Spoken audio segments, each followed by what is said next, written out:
हमारी बॉडी हमेशा काम करती रहती है, इसलिए वेस्ट प्रोडक्ट्स बनना कॉमन है, जैसे कार्बन डाइऑक्साइड, एक्स्ट्रा वाटर और सबसे जरूरी नाइट्रोजनस वेस्ट्स। अगर ये वेस्ट बॉडी में जमा हो जाए तो मुश्किल हो सकती है। आज हम देखेंगे कि एनिमल्स इन वेस्ट को कैसे निकलते हैं। रात के 12:15, रात के 12:50। The big three wastes. Nitrogenous waste. Main 3 तरह के नाइट्रोजनस वेस्ट होते हैं जिन्हें एनिमल्स निकलते हैं। फर्स्ट है अमोनिया, सबसे ज्यादा टॉक्सिक है, बहुत ज्यादा पानी चाहिए होता है। सेकंड है यूरिया, जो मॉडरेट टॉक्सिक है, इसे मीडियम अमाउंट में पानी चाहिए होता है। थर्ड है यूरिक एसिड, ये सबसे कम टॉक्सिक होता है, इसे बहुत कम पानी या ऑलमोस्ट कोई भी पानी नहीं होता। एनिमल्स अपने एनवायरनमेंट और पानी की अवेलेबिलिटी के हिसाब से वेस्ट निकलते हैं। फर्स्ट है अमोनेटलिज्म, अमोनिया एक्सक्रीशन। ज्यादातर एक्वाटिक एनिमल्स जैसे बोनी फिश और एक्वाटिक एम्फीबियंस, इनके पास पानी की कोई कमी नहीं है। अमोनिया बॉडी सरफेस या गिल्स से सीधा डिफ्यूजन से निकल जाता है। किडनीज का रोल बहुत कम होता है। सेकंड है यूरियोटिलिज्म, यूरिया एक्सक्रीशन। मैमल्स जैसे ह्यूमंस, टेरेस्ट्रियल एम्फीबियंस और मरीन फिश, यह एनिमल्स पहले अमोनिया को लिवर में यूरिया में कन्वर्ट करते हैं क्योंकि यूरिया कम टॉक्सिक है। फिर ये यूरिया ब्लड में रिलीज होता है और किडनीज यूज फिल्टर करके यूरिन के थ्रू निकल देती हैं। ये पानी बचाने का अच्छा तरीका है। थर्ड है uricotelism, uric acid excretion. Reptiles, birds, land snails और इंसेक्ट्स, ये वो एनिमल्स हैं जिन्हें पानी बहुत बचाना होता है, इसमें मैक्सिमम वाटर कंजर्वेशन होता है। यूरिक एसिड को ये पेलेट या पेस्ट के रूप में निकलते हैं जिसमें पानी का लॉस मिनिमम होता है। सिंपल एनिमल्स के पास सिंपल स्ट्रक्चर्स होते हैं, जबकि वर्टेब्रेट्स जैसे हम के पास कॉम्प्लेक्स ऑर्गन्स होते हैं। देखते हैं कुछ एग्जांपल्स। फ्लेम सेल्स यानी प्रोटेनेफ्रिडिया, यह फ्लैटवर्म्स जैसे प्लेनेरिया में होते हैं। इनका मैं काम है ऑस्मोरेगुलेशन, मतलब आयोनिक और फ्लूइड वॉल्यूम को रेगुलेट करना। नेफ्रिडिया, यह अर्थवर्म्स और एनालिड्स में होते हैं। ये भी नाइट्रोजनस वेस्ट निकलते हैं और आयोनिक बैलेंस मेंटेन करते हैं। माल्पिगियन ट्यूब्यूल्स, यह इंसेक्ट्स जैसे कॉकरोचों में होते हैं।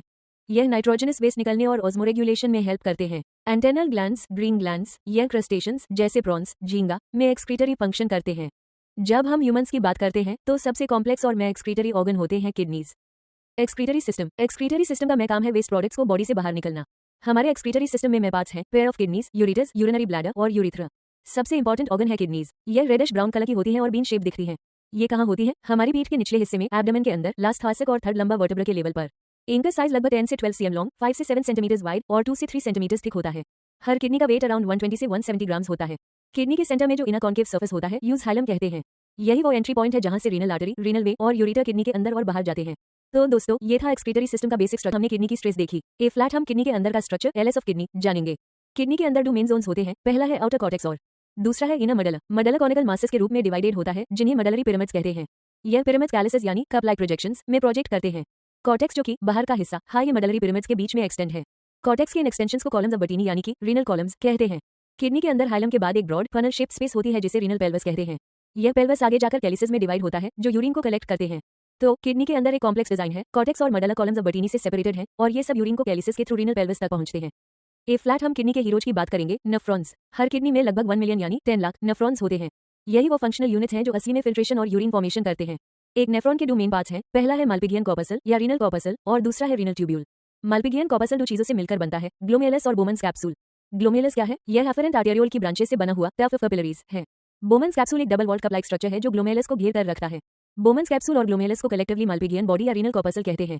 यहीं से ब्लड फिल्ट्रेशन शुरू होता है। माल्पिगियन कॉर्पसल के बाद एक लंबी और कॉइल नाली शुरू होती है, रीनल ट्यूब्यूल। इसके 3 मेन पार्ट्स हैं। पहला है पीसीटी, प्रोक्सिमल कॉन्वोल्यूटेड ट्यूब्यूल। दूसरा है Henrys loop, descending and ascending limb. और तीसरा है डीसीटी, डिस्टल कॉन्वोल्यूटेड ट्यूब्यूल। तो ग्लोमेरुलस फिल्ट्रेशन करता है और ट्यूब्यूल्स आगे का सफर तय करती है। ए फ्लैट हम देखेंगे कि ये नेफ्रॉन कितने तरह के होते हैं और इनकी ब्लड सप्लाई कैसे होती है। 2 मेन टाइप्स के नेफ्रॉन्स होते हैं जो इस बात पर डिपेंड करते हैं कि वो किडनी में कहाँ है। Type 1 cortical nephrons. इनकी माल्पिगियन कॉर्पसल और पीसीटी या डीसीटी ज्यादातर कॉर्टेक्स में होते हैं और इनका हेनरीज लूप बहुत छोटा होता है जो मडला में बहुत कम एक्सटेंड करता है। मेजॉरिटी नेफ्रॉन्स इसी टाइप के होते हैं। Type 2 juxtamedullary nephrons. इनकी माल्पिगियन कॉर्पसल कॉर्टेक्स और मडला की बाउंड्री के पास होती है। इनका हेनरीज लूप बहुत लंबा होता है और मडला में डीप तक जाता है। ए फ्लैट बात करते हैं ब्लड सप्लाई की। ग्लोमेरुलस से ब्लड निकलने के बाद एफरेंट आर्टेरियोल आगे जाकर एक फाइन कैपिलरी नेटवर्क बनाती है जिसे पेराट्यूब्युलर कैपिलरीज कहते हैं। यह पेराट्यूब्युलर कैपिलरीज किडनी के tubules JYAC, PCT, DCT, Henry's loop को घेर लेती हैं। इनमें से एक मिनट वेसल हेनरीज लूप के पैरेलल यू शेप्ड लूप बनाती है जिसे वसा रेक्टा कहते हैं। कॉर्टिकल नेफ्रॉन्स में वसा रेक्टा या तो एब्सेंट होता है या हाईली रेड्यूस होता है। तो हमने देखा कि किडनी हमारी बॉडी का सफाई सेंटर है। इसके अंदर नेफ्रॉन्स, कॉर्टिकल और जक्टा मेडलरी हैं जो ब्लड को ग्लोमेरुलस में फिल्टर करते हैं और पेराट्यूब्युलर कैपिलरीज और वसा रेक्टर ट्यूब्यूल्स के अराउंड रीअब्जॉर्प्शन में हेल्प करते हैं। यूरिन फॉर्मेशन में सबसे पहला और सबसे इंपॉर्टेंट स्टेप है ग्लोमेरुलर फिल्ट्रेशन यानी ब्लड को फिल्टर करना। ऑन एन एवरेज हमारी किडनीज हर मिनट 1100 से 1200 मिलीलीटर ब्लड को फिल्टर करती हैं। यह हार्ट के पंप किए हुए ब्लड का लगभग 1/5 होता है। फिल्ट्रेशन कहाँ होता है? ग्लोमेरुलस और बोमन्स कैप्सूल में। ब्लड फिल्ट्रेशन 3 लेयर से होकर गुजरता है। पहला है ग्लोमेरुलस की ब्लड वेसल्स की एंडोथेलियम, दूसरा है बोमन्स कैप्सूल की एपिथेलियम जिसमें स्पेशल सेल्स होते हैं जिनको पोडोसाइट्स कहते हैं, और तीसरा है इन दोनों के बीच की बेसमेंट मेम्ब्रेन। पोडोसाइट्स बहुत कॉम्प्लेक्स तरीके से अरेंज होते हैं जिनके बीच में छोटे छोटे फिल्ट्रेशन स्लिट्स या स्लिट पॉज होते हैं। Blood is filtered very finally. इन्हीं 3 लेयर से ब्लड इतना फाइनली फिल्टर होता है कि ब्लड प्लाज्मा के सारे छोटे कंपोनेंट्स जैसे ग्लूकोज, सोल्ट्स, ईटीसी तो निकल जाते हैं, लेकिन प्रोटीन्स बोमन्स कैप्सूल के लूमेन में नहीं जा पाते। इस हाई प्रेशर और फाइन फिल्टरिंग प्रोसेस को हम अल्ट्राफिल्ट्रेशन कहते हैं। सोचो, ये एक सुपर फाइन छलनी सिर्फ की तरह है। GFR glomerular filtration rate, filter कितना हुआ इसका हिसाब रखता है GFR glomerular filtration rate 125 millilitre या 180 लीटर्स। एक हेल्दी इंसान में GFR लगभग 125 मिलीलीटर या 180 लीटर्स होता है। इमेजिन 180 लीटर्स फिल्टर होता है जबकि हम यूरिन सिर्फ 1.5 लीटर्स हाई निकलते हैं। इसका मतलब ज्यादातर चीजें वापस ले ली जाती हैं। GFR को मेंटेन करने के लिए किडनीज के पास अपना खुद का सिक्योरिटी सिस्टम है, JGA जक्स्टर ग्लोमेरुलर अपैरेटस। अगर GFR कम होता है तो JGA के सेल्स रीनन रिलीज करके GFR को वापस बढ़ा देते हैं। में हमने देखा कि 180 लीटर्स ब्लड फिल्ट्रेट होता है, पर हमारी बॉडी इतना पानी और न्यूट्रिएंट्स वेस्ट नहीं कर सकती, इसलिए ये फिल्ट्रेट ट्यूब्यूल से गुजरकर 2 और स्टेप से गुजरता है, रीअब्जॉर्प्शन और सेक्रीशन। ट्यूब्यूलर रीअब्जॉर्प्शन का मतलब है जरूरी चीजों को वापस बॉडी में लेना। जो 180 लीटर्स फिल्ट्रेट बना था, यूएस में से लगभग 99% वापस रीअब्जॉर्ब हो जाता है। इसी वजह से सिर्फ 1.5 लीटर्स यूरिन बनता है। Useful substances moving out, glucose, amino acids, sodium icons ETC। कौन रीअब्जॉर्ब होता है? सारे काम के पदार्थ जैसे glucose, amino acids, sodium icons और वाटर। रीअब्जॉर्प्शन 2 तरह से होता है। पहला है एक्टिव मैकेनिज्म्स जैसे glucose, amino acids, sodium icons, और दूसरा है पैसिव मैकेनिज्म्स जैसे वाटर और कुछ नाइट्रोजनस वेस्ट्स। ट्यूब्यूलर सेक्रीशन का मतलब है वेस्ट मटेरियल को ब्लड से निकलकर फिल्ट्रेट में डालना। Waste substances hydrogen ion, potassium ion और ammonia moving into the tubule. कौन सीक्रेट होता है? ट्यूब्यूलर सेल्स कुछ आइकन्स को फिल्ट्रेट में डालते हैं। में है हाइड्रोजन आइकन्स, पोटेशियम आइकन्स और अमोनिया। ट्यूब्यूलर सेक्रीशन क्यों जरूरी है? ये एक बहुत हाई इंपॉर्टेंट स्टेप है जो बॉडी के आयोनिक बैलेंस और एसिड बेस बैलेंस को मेंटेन करता है। जैसे अगर ब्लड ज्यादा एसिडिक हो रहा है तो किडनी हाइड्रोजन आइकन्स को सेक्रीट कर देगी। तो इस तरह फिल्ट्रेशन से सारी चीजें निकल जाती हैं, रीअब्जॉर्प्शन से जरूरी चीजें वापस ले ली जाती हैं, और सेक्रीशन से एक्स्ट्रा वेस्ट और आइकन्स को निकालकर फाइनल यूरिन तैयार हो जाती है। हमने देखा कि किडनी फिल्टर कैसे करती है। आज हम जानेंगे कि ये फिल्टर हुआ फिल्ट्रेट नेफ्रॉन की लंबी लंबी ट्यूब्यूल से गुजरकर फाइनल यूरिन कैसे बनता है। हर पार्ट का अपना स्पेशल काम है। नेफ्रॉन के में 4 पार्ट्स हैं, PCT, हेनलीज लूप, DCT और collecting duct. Part 1 the PCT proximal convoluted tubule the absorber. PCT tubular parts में सबसे ज्यादा मेहनत करता है। इसकी लाइनिंग में simple cuboidal brush border epithelium होती है जो सरफेस एरिया बहुत बढ़ा देती है। इसका में काम है रीअब्जॉर्प्शन। PCT लगभग सारे एसेंशियल न्यूट्रिएंट्स और 70 से 80% इलेक्ट्रोलाइट्स और वाटर को वापस ब्लड में रीअब्जॉर्ब कर लेता है। साथ ही ये pH और आयोनिक बैलेंस मेंटेन करने के लिए हाइड्रोजन आइकन्स और पोटेशियम आइकन्स को फिल्ट्रेट में सेक्रीट करता है। Part 2 Henle's loop. Henle's loop के 2 हिस्से हैं। पहला है डिसेंडिंग लिम्ब, यह वाटर के लिए परमेबल है पर इलेक्ट्रोलाइट्स के लिए इम्परमेबल है।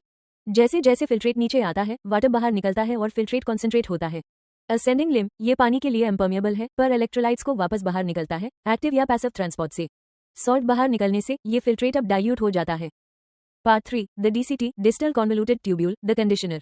DCT का काम कंडीशनल है, यानी जब बॉडी को जरूरत होती है तब ये काम करता है। यहीं पर पानी और सोडियम आइकन्स की कंडीशनल रीअब्जॉर्प्शन होती है। DCT भी हाइड्रोजन आइकन्स और पोटेशियम आइकन्स को सिलेक्टिवली सेक्रीट करके बॉडी के और सोडियम पोटेशियम बैलेंस को मेंटेन करता है।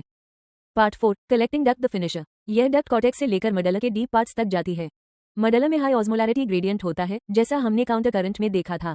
इस ग्रेडियंट के कारण बहुत सारा पानी वापस अब्जॉर्ब हो जाता है और कॉन्सेंट्रेटेड यूरिन बन जाती है। कलेक्टिंग डक्ट यूरिया के छोटे पार्ट्स को भी मडला इंटरस्टिशियम में जाने देता है जो ऑस्मोलैरिटी ग्रेडियंट बनाने में हेल्प करता है, और ये भी pH बैलेंस मेंटेन करता है। तो दोस्तों, इस तरह PCT, हेनलीज लूप, DCT और कलेक्टिंग डक्ट मिलकर ब्लड को फिल्टर ही नहीं करते बल्कि उसको क्लीन, बैलेंस्ड और कॉन्सेंट्रेटेड भी करते हैं।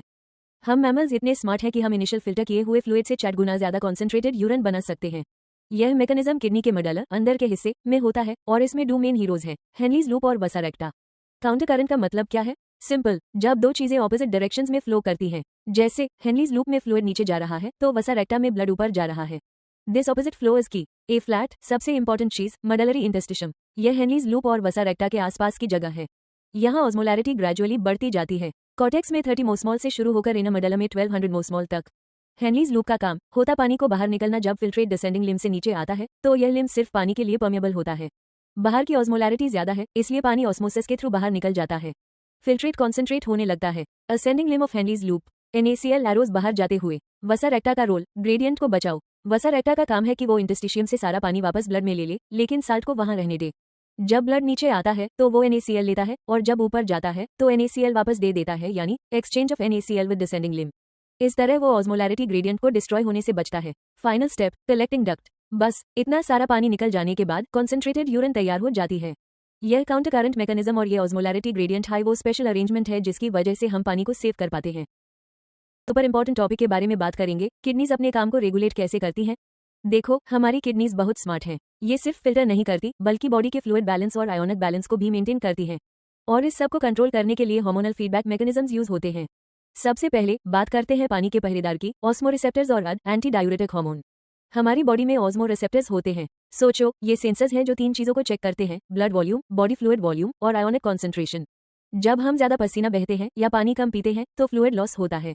इससे ये सेंसर्स एक्टिवेट हो जाते हैं। ये रिसेप्टर्स तुरंत हाइपोथैलेमस को सिग्नल भेजते हैं। हाइपोथैलेमस एक हार्मोन रिलीज करता है, अद या वैसोप्रेसिन। इसे याद रखो, यह एंटी डायूरेटिक है, मतलब ये ज्यादा यूरिन बनाना से रोकता है। अद क्या करता है, ये किडनी के ट्यूब्यूल्स, नालियों के पिछले पार्ट्स पर जाता है। वहां ये ट्यूब्यूल्स को बोलता है, ज्यादा से ज्यादा पानी वापस ले लो। इस प्रोसेस को वाटर रिअब्जॉर्प्शन कहते हैं। जब पानी वापस बॉडी में चला जाता है तो डायूरेसिस प्रिवेंट हो जाती है। हमारी बॉडी का ब्लड वॉल्यूम वापस ठीक होने लगता है। अद का एक और सीक्रेट पावर है, यह ब्लड वेसल्स को भी कंस्ट्रिक्ट सकता है। इससे ब्लड प्रेशर थोड़ा बढ़ जाता है और ब्लड प्रेशर बढ़ने से GFR, ग्लोमेरुलर फिल्ट्रेशन रेट भी थोड़ा बढ़ जाता है। तो सिंपल वर्ड्स में, पानी कम हुआ तो अद आया, उसने पानी को वापस खींचा और हमें डिहाइड्रेशन से बचाया। ए फ्लैट हम बात करेंगे ब्लड प्रेशर और GFR, ग्लोमेरुलर फिल्ट्रेशन रेट के में कंट्रोलर की, द रीनन एंजियोटेंसिन मैकेनिज्म, रस। यह मैकेनिज्म शुरू होता है JGA, जक्स्टाग्लोमेरुलर अपैरेटस से। ये किडनी में ब्लड फ्लो प्रेशर को मॉनिटर करता है। जब किसी रीजन से glomerular blood flow, glomerular blood pressure या GFR गिर जाता है, यानी फिल्ट्रेशन कम हो रहा है, तुरंत JGA के JG सेल्स एक एंजाइम रिलीज करते हैं जिसका नाम है रीनिन। यह रीनिन ब्लड में घूम रहे एक प्रोटीन को एंजियोटेंसिन I में बदलता है और ये एंजियोटेंसिन I आगे जाकर एंजियोटेंसिन 2 में बदल जाता है। Action 1, blood vessels constricting. Angiotensin 2 बहुत हाई पावरफुल वासो कंस्ट्रिक्टर है, मतलब ये ब्लड वेसल्स को बहुत जोर से कॉन्ट्रैक्ट करता है। वेसल्स कॉन्ट्रैक्शन से ब्लड प्रेशर और GFR बढ़ जाते हैं। एंजियोटेंसिन 2 एक और इंपॉर्टेंट काम करता है, यह एड्रीनल कॉर्टेक्स को स्टिम्युलेट करता है to release aldosterone. Aldosterone action, tubules reabsorbing sodium and water. Aldosterone क्या करता है, यह किडनी ट्यूब्यूल्स को बोलता है, ज्यादा से ज्यादा सोडियम और वाटर को वापस बॉडी में रिअब्सॉर्ब कर लो। सोडियम और पानी की रिअब्सॉर्प्शन से भी ब्लड प्रेशर और GFR बढ़ जाता है। तो रीनन एंजियोटेंसिन मैकेनिज्म इस तरह लो BP और लो GFR को इंक्रीज करके नॉर्मल करता है। ANF, atrial natriuretic factor. ए फ्लैट आते हैं इस मैकेनिज्म के ANF, एट्रियल नेट्रियूरेटिक फैक्टर। जब ब्लड फ्लो हार्ट के एट्रिया में बहुत ज्यादा हो जाता है, यानी BP बहुत हाई है, तो हार्ट के सेल्स ANF रिलीज करते हैं। ANF का काम रस के बिल्कुल उल्टा है। यह वैसोडाइलेशन करता है, जिसकी वजह से ब्लड प्रेशर कम हो जाता है। इसका मतलब ANF एक चेक की तरह काम करता है रीनन एंजियोटेंसिन मैकेनिज्म पर। एक बढ़ता है, दूसरा घटता है, दोनों मिलकर बॉडी के BP को बैलेंस करते हैं। किडनीज ने ब्लड फिल्टर करके यूरिन बना दिया। तो यह यूरिन कैसा होता है, एक एडल्ट इंसान एवरेज 1 to 1.5 लीटर्स यूरिन हर दिन निकलता है। यह लाइट येलो कलर का वाटरी फ्लूइड होता है। यह स्लाइटली एसिडिक होता है जिसका pH अप्रॉक्स 0.6 होता है और इसकी एक कैरेक्टरिस्टिक स्मेल होती है। हर दिन लगभग 25 से 30 GM यूरिया बॉडी से निकलता है।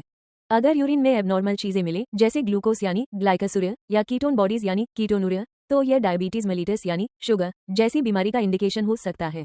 इसलिए यूरिन एनालिसिस बहुत जरूरी है। यूरिन कैसे रिलीज होता है, यूरिन बनाने के बाद वो यूरिनरी ब्लैडर में स्टोर होता है। जब ब्लैडर में यूरिन भर जाता है तब होता है मच्चुरेशन। जब ब्लैडर यूरिन से फिल होता है तो उसकी वॉल्स स्ट्रेच होती हैं। यह स्ट्रेचिंग का सिग्नल ब्लैडर की वॉल्स पर मौजूद स्ट्रेच रिसेप्टर्स के थ्रू सेंट्रल नर्वस सिस्टम तक जाता है।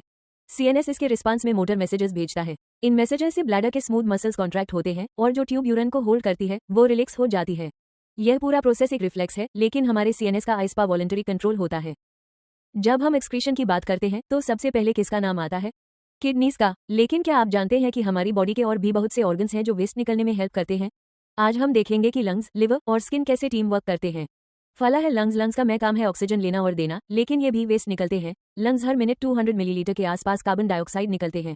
ये सबसे ज्यादा निकलने वाला एक्सक्रीटरी वेस्ट है। हम जो सांस बाहर निकलते हैं उसमें बहुत सारा वाटर वेपर भी होता है जो हर दिन बॉडी से निकलता है। दूसरा है लिवर। लिवर हमारी बॉडी की लार्जेस्ट ग्लैंड है और ये केमिकल फैक्ट्री है। ये वेस्ट निकलता नहीं है बल्कि उस निकलने के लिए रेडी करता है। लिवर लिलरुबन और बिलिवदीन जो डेड RBCS से बनते हैं जैसे सब्सटेंसेस को बाइल में सिक्रीट करता है। यह कोलेस्टेरॉल, डिग्रेडेड हार्मोन्स, विटामिन और मेडिसिन को भी प्रोसेस करके बाइल में डालता है। ये सारे सब्सटेंसेस बाइल के थ्रू डाइजेस्टिव वेस्ट के साथ फीसिस के फॉर्म में बॉडी से बाहर निकल जाते हैं। तीसरा है स्किन। हमारी स्किन में 2 तरह की ग्लैंड्स होती हैं जो एक्सक्रीशन में हेल्प करती हैं। फर्स्ट है स्वेट ग्लैंड। स्वेट मेनली पानी होता है जिसमें सोडियम क्लोराइड और छोटी क्वांटिटी में यूरिया और लैक्टिक एसिड होता है। स्वेट का प्राइमरी काम बॉडी को ठंडा रखना, लेकिन इस प्रोसेस में ये कुछ वेस्ट भी निकल देता है। सेकंड है सेबेशियस ग्लैंड्स। यह ग्लैंड सीबम सक्रीट करती हैं, जिसमें स्टेरोल्स, हाइड्रोकार्बन्स और वैक्सेस होते हैं। सीबम स्किन को प्रोटेक्टिव ऑयली कवरिंग देता है और वेस्ट को भी निकलता है। तो दोस्तों, यह ऑर्गन्स किडनीज के जितना यूरिया नहीं निकलते, लेकिन वेस्ट एलिमिनेशन और बॉडी के बैलेंस के लिए ये सब बहुत जरूरी है। हमारी किडनीज कितना जरूरी काम करती हैं, बट क्या हो अगर ये फिल्टरिंग सिस्टम फेल हो जाए? जब किडनीज ठीक से काम नहीं करती तो बॉडी में वेस्ट जमा होने लगता है। ए फ्लैट हम एक्सक्रीटरी सिस्टम के कुछ सीरियस डिसऑर्डर्स और उनके ट्रीटमेंट्स की बात करेंगे। पहला है यूरीमिया। किडनी मालफंक्शन का सबसे पहला साइन है यूरीमिया। What is it? जब किडनीज ब्लड को फिल्टर नहीं कर पाती तो यूरिया जैसा नाइट्रोजनस वेस्ट ब्लड में जमा होने लगता है। यूरीमिया एक हाईली टॉक्सिक कंडीशन है और अगर इसे ट्रीट ना किया जाए तो इससे किडनी फेलियर हो सकता है। दूसरा है हीमोडायलिसिस। यूरीमिया को ट्रीट करने का एक टेम्पररी तरीका है हीमोडायलिसिस, जिसे हम आर्टिफिशियल किडनी भी कहते हैं। पेशेंट के हैंड की एक आर्टरी से ब्लड निकलकर मशीन के डायलिसिंग यूनिट में पंप किया जाता है। एंटीकोएगुलेंट जैसे हेपरिन मिक्स किया जाता है। डायलिसिंग यूनिट में ब्लड एक सेमी परमिएबल सेलोफेन ट्यूब से फ्लो करता है। यह ट्यूब डायलिसिंग फ्लूइड से घेरी होती है। इस फ्लूइड की कॉम्पोजिशन ब्लड प्लाज्मा जैसी होती है, लेकिन इसमें नाइट्रोजनस वेस्ट नहीं होते। कॉन्सेंट्रेशन ग्रेडियंट की वजह से ब्लड से सारा यूरिया और वेस्टस फ्लूइड में मूव हो जाता है। ऑक्सीजनेटेड ब्लड को वापस बॉडी की वे में पंप कर दिया जाता है। यह प्रोसेस पेशेंट की लाइफ बचाने में बहुत हेल्प करता है। तीसरा है रीनल कैल्कुलाई यानी किडनी स्टोन्स। एक और कॉमन प्रॉब्लम है रीनल कैल्कुलाई। What is it? यह क्रिस्टलाइज्ड सोल्स जैसे ऑक्सलेट्स का अनसॉल्युबल मास होता है जो किडनी के अंदर बन जाता है। जब ये स्टोन मूव करता है तो बहुत ज्यादा सवियर पेन होता है। फोर्थ है kidney transplantation acute renal failure. Kidney failure का अल्टीमेट और परमानेंट सोल्यूशन है किडनी ट्रांसप्लांटेशन या किडनी ट्रांसप्लांट। इसमें एक फंक्शनिंग किडनी को एक डोनर से लेकर पेशेंट में ट्रांसप्लांट किया जाता है। रिजेक्शन का रिस्क कम करने के लिए डोनर को क्लोज रिलेटिव होना प्रेफर किया जाता है ताकि पेशेंट का इम्यून सिस्टम यूज रिजेक्ट ना करे। तो दोस्तों, हमारी किडनीज बहुत सेंसिटिव ऑर्गन्स हैं। यूरीमिया और रीनल फेलियर बहुत सीरियस कंडीशंस हैं जिन्हें हम हेल्दी लाइफस्टाइल और रेगुलर चेकअप्स से अवॉइड कर सकते हैं। इसी तरह के NCERT line by line one shot topic revise करने के लिए सब्सक्राइब।